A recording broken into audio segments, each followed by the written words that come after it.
गिबियावनो रंजालि बैसागुनि गासैबो रायजो राजाफोरनिसिम गाहाम हामलायनाय बावहरदों आंनि गोसो गोरबोनिफ्राय खुलुमनाय बयनिसिमबो बावहरदों दुलाराय बर' फरायसा आफादा बोसोरफ्रोमबो फालिनाय बायदि देग्लायबो क'क्राझार गभ SSNMP स्कुलनि गेवलां गेलेग्रा फोथाराव बे गेवलां बैसागुखौ बायदि बायदि हाबाफारि लानानै दुलाराय बर' फरायसा आफादा फालिदों बोसोरफ्रोमबो जों बाहागो लायो न'खरनि बयखौबो गोसो लाफानानै देग्लायबो बयबो बाहाय बाहागो लाफैदों बे हाबाफारिनि गेजेरजों जों बैसोआव गोरासिन देरसिन मान बिथांमोनखौ मान बावनाय जायो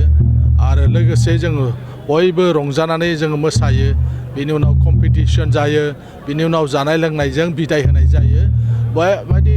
फालिनायजों जों गावजों गावनि गेजेराव अनज्लायनाय